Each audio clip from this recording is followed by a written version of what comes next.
Hello my dear friends. आज की कहानी दिल को छू लेने वाली कहानी है। चलिए कहानी शुरू करते हैं। एक गांव में एक बड़ा साहूकार रहता था। साहूकार बहुत पैसे वाला था। आसपास के कई गांव में उसका बड़ा नाम था, लेकिन इस साहूकार को अपने पैसों का, अपने रुतबे का और अपने नाम का बड़ा ही घमंड था।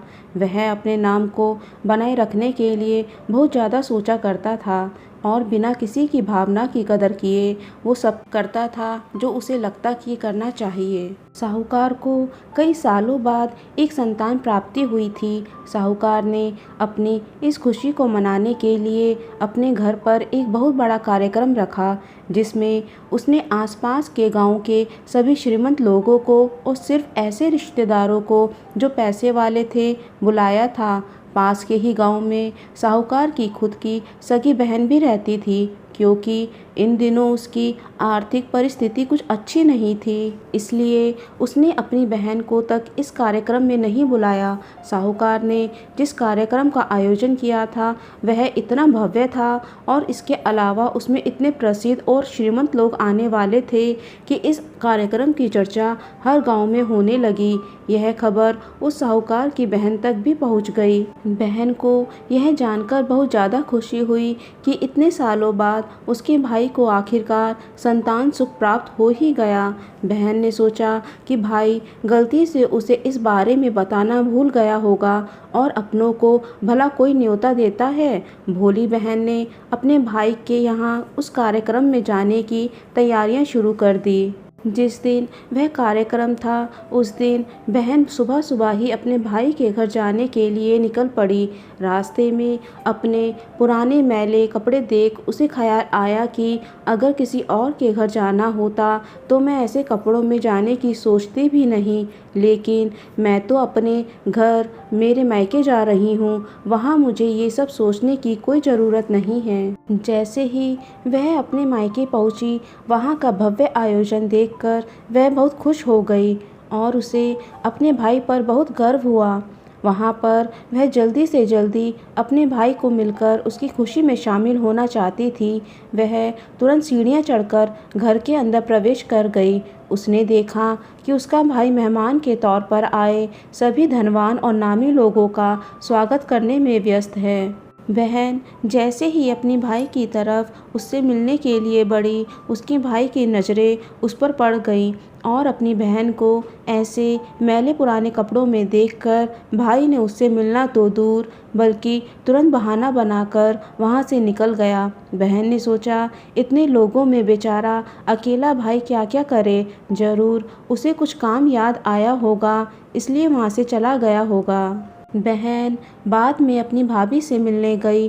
भाभी ने उसका स्वागत किया और उसे खाना खाने के लिए आग्रह किया। बहन ने सोचा ठीक है, पहले खाना खा लेती हूँ, फिर बाद में आराम से भाई से मिल लूँगी। बहन खाना खाने के लिए पंगत में बैठी। साहूकार भाई ने देखा कि उस अपने सभी धनवान मेहमानों के बीच उसकी गरीब बहन बैठी हुई है। सभी कीमती पोशाक पहने लोगों के बीच उसकी बहन जो पुराने मैले कपड़े पहनकर बैठी थी, यह साहूकार से देखा नहीं गया। उसने अपनी बहन को अपने पास बुलवाया, भला बुरा सुनाया और वहाँ से जाने के लिए बोला। बहन ने अपने सपने में भी नहीं सोचा था कि उसके साथ कभी ऐसा व्यवहार भी हो सकता है। वह भी उसके खुद के मायके में अपना अपमान होने के बाद बहन तुरंत अपने घर ससुराल जाने के लिए चल पड़ी। बहन इस बात को पचा ही नहीं पा रही थी कि उसके अपने भाई ने उसके साथ इतना बुरा व्यवहार किया। उसकी आंखों से आंसू नहीं थम रहे थे। रास्ते में उसे अपनी पुरानी दोस्त मिली। उस दोस्त ने उसे रोने का कारण पूछा। हालांकि बहन उसे कुछ बताना नहीं चाहती थी, लेकिन दोस्त के बार बार पूछने पर उसने उसके साथ हुई सारी घटना उसे बता दी। उसकी दोस्त एक समझदार महिला थी और काफ़ी प्रैक्टिकल सोचने वाली थी। उसने कहा अगर तुम मेरी बात मानो तो एक दिन तुम्हारा भाई खुद तुम्हें अपने यहाँ बुलाएगा और तुमसे माफ़ी मांगेगा। बहन ने उससे कहा कि मैं तुम्हारी हर बात मानूंगी, बताओ मुझे क्या करना होगा। दोस्त ने कहा कि तुम इस अपमान को, इस दुख को एक दिशा दे दो और कोई गृह उद्योग शुरू कर दो, उसमें इतनी मेहनत करो कि उस काम में तुमसे अच्छा कोई भी ना हो। बहन को अपने दोस्त की बात सही लगी। उसने घर पहुंचकर अपने आंसू पोंछकर उसी दिन से एक गृह उद्योग शुरू किया। उसने दिन रात मेहनत की, अपने साथ कई और गांव की महिलाओं को जोड़ा और देखते ही देखते उसका गृह उद्योग चल पड़ा। कुछ ही सालों में आसपास के 50 गांव में उसका नाम और रुतबा काफ़ी बढ़ गया और अब वह पैसों के मामले में अपने भाई से भी ज़्यादा बड़ी बन गई। भाई को भी जब यह पता चला कि उसकी बहन इतनी श्रीमंत हो गई है तो उसने सोचा कि एक बार उससे मिलकर आया जाए। वह जब अपनी बहन को उसके घर मिलने पहुंचा तो बहन ने उसका किसी राजा महाराजा की तरह स्वागत किया, उसकी पसंद का खाना खिलाया। बहन का ऐसा व्यवहार देखकर भाई को अपनी पिछली गलती का एहसास हुआ, इसलिए उसने अपनी बहन को अपने घर होने वाली पूजा के लिए आमंत्रित किया। कुछ ही दिनों बाद बहन अपने भाई के यहाँ उस पूजा के लिए पहुँच गई। जैसे ही बहन अपने भाई के घर पहुँची, उसका भाई उसके स्वागत के लिए दरवाजे में ही खड़ा था। बहन अपनी महंगी गाड़ी में आई थी। उसने बहुत कीमती साड़ी और उससे भी ज़्यादा कीमती गहने दागिने पहन रखे थे। बहन का ऐसा ठाट बाट देखकर सिर्फ भाई ही नहीं बल्कि उसका पूरा गांव दंग रह गया। भाई दौड़कर आया और बहन की गाड़ी का दरवाज़ा खोलकर उसे बाहर आने के लिए कहा और बड़े प्यार से उसे पूजा का प्रसाद ग्रहण करने के लिए बुलाया। बहन को इस बार 12 पकवान परोसे गए थे। चांदी की थाली में उसे खाना दिया गया था। वहाँ साथ में एक सोने की चम्मच भी रखी गई थी। उसके बैठने के लिए बेशकीमती पाट रखा गया था। बहन को यह सब देखकर उसके वह पुराने दिन याद आ गए जब भाई ने उसे बिना खाना खिलाए ही भला बुरा कहकर वापस लौटा दिया था।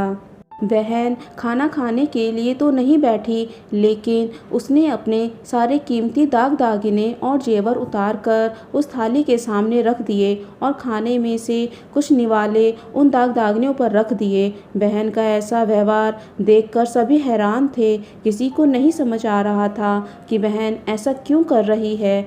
आखिर वह क्यों उन जेवरों को खाना खिला रही है। जब सभी ने उससे पूछा कि वह क्यों ऐसा कर रही है, तब बहन ने सबके सामने बताया कि आज जो उसका इतना मान सम्मान हो रहा है वह दरअसल उसका नहीं, उसके इन्हीं कीमती दाग दागिने और कपड़ों का हो रहा है, क्योंकि मैं तो अभी भी वही पुरानी साहूकार की बहन ही हूँ। अगर कुछ बदला है तो वह मेरी परिस्थिति है, मेरे कपड़े और गहने हैं। भाई ने अपनी गलती का एहसास होने पर इस बार अपनी बहन के पैर पकड़कर माफ़ी मांगी। बहन जो पहले भी अपने भाई से निस्वार्थ प्रेम करती थी, उसने अपने भाई को माफ़ कर दिया और उसे गले लगा लिया। दोस्तों, पैसे सिर्फ हमारे जीवन को सरल बनाने के लिए हैं, जबकि रिश्ते जीवन में मिले किसी वरदान की तरह हैं। अगर उन्हें सच्चे मन से और निस्वार्थ भाव से निभाए जाएं। पैसे खर्च हो जाएं तो आप बाद में भी कमा सकते हैं, मगर रिश्ते खर्च हो जाएं, टूट जाएं तो दुनिया का सारा धन भी आपको उन्हें वापस नहीं दिला सकता। दोस्तों, कहानी अच्छी लगी हो तो लाइक कीजिए, शेयर कीजिए और चैनल को सब्सक्राइब कीजिए। थैंक्स।